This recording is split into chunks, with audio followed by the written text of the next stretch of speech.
बिस्मिल्लाहिर्रहमानिर्रहीम। अऊज़ु बिल्लाहि मिनश्शैतानिर्रजीम बिस्मिल्लाहिर्रहमानिर्रहीम मा काना मुहम्मदुन अबा अहदिम मिन रिजालिकुम वलाकिन रसूलुल्लाहि व खातमन नबिय्यीन व काना अल्लाहु बिकुल्लि शैइन अलीमा इन्नल्लाहा व मलाइकतहु युसल्लूना अलन नबी या अय्युहल्लज़ीना आमनू सल्लु अलैहि व सल्लिमू तस्लीमा अल्लाहुम्मा सल्लि अला सय्यिदिना मुहम्मदिन नबिय्यिल उम्मी व आलिहि व बारिक व सल्लिम व सल्लि अलैहि। अस्सलामु अलैकुम व रहमतुल्लाहि व बरकातुहू। आज का जो टॉपिक है वो मुश्तज़नी के ऊपर है। अक्सर लोग मुश्तज़नी के बाद ये ख्याल करते हैं कि वो बहुत ज़्यादा जो है उनका नुकसान हो चुका है।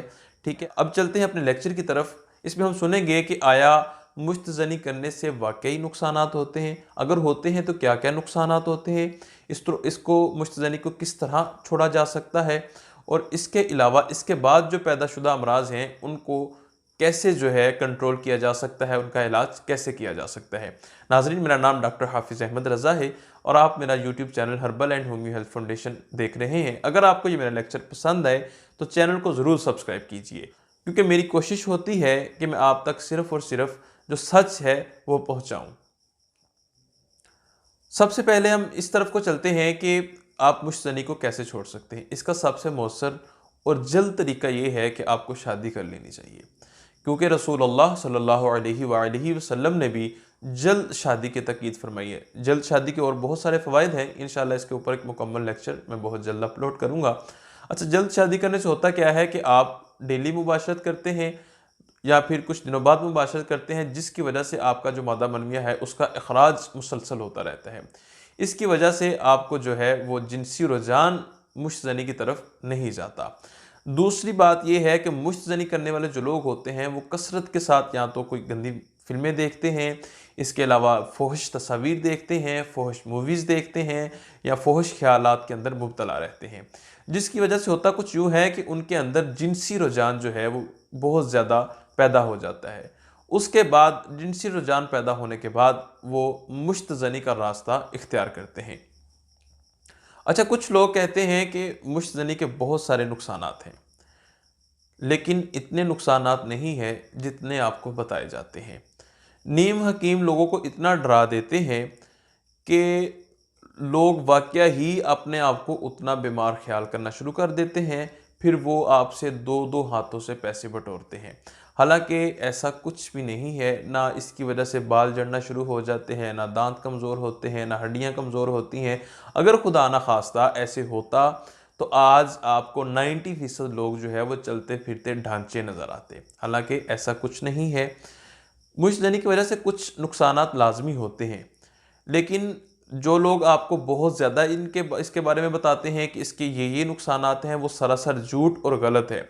उन नुकसानात को सुनने के बाद होता कुछ यूँ है कि आप बहुत सारे वहम का शिकार हो जाते हैं, तो उसके बाद आप अपने आप को बहुत ज़्यादा जो है जिनसी तौर पे कमज़ोर महसूस करते हैं, बहुत ज़्यादा जिनसी बीमारियों के अंदर अपने आप को मुब्तला महसूस करते हैं, जिसकी वजह से एक दिन ऐसा आता है कि आप वाकया ही बहुत सारी जिनसी बीमारियों का शिकार हो जाते हैं। वो इस तरह कि परेशानी के अंदर आप बहुत सारे हकीमों के पास जाते हैं, वो आपको अच्छी तरह गाइड नहीं करते, और अपने पैसे कमाने के चक्कर में वो आपकी सेहत बर्बाद कर देते हैं।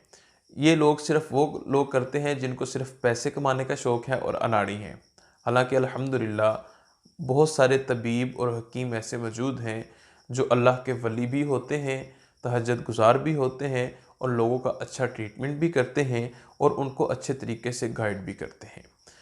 तो आइए चलते हैं इसके ट्रीटमेंट की तरफ। अगर आप बहुत ज़्यादा चीज़ें आजमाने के बाद या बहुत ज़्यादा कोशिश करने के बाद भी मुश्तज़नी नहीं छोड़ पा रहे, तो इसके लिए एक मैं आपको आसान सी मेडिसिन के बारे में बता रहा हूँ।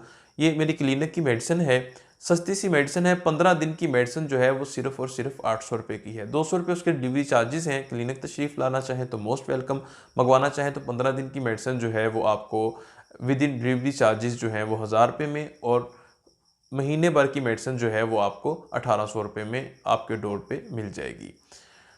इसके अलावा जब आप मुश्तज़नी छोड़ते हैं तो एहतलाम जो है वो कसरत से होना शुरू हो जाता है, या कसरत के साथ जो है वो मनी के कतरे आना शुरू हो जाते हैं।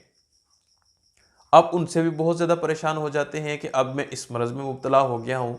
हालाँकि ये मुश्तज़नी छोड़ने के बाद लाज़मी होता है, क्योंकि मुसलसल मुश्तज़नी करने के बाद मादे को बहने की आदत हो जाती है, तो फिर वो या तो कतरों की सूरत में बाहर निकलता है या फिर वो इहतिलाम की सूरत में बाहर निकलता है।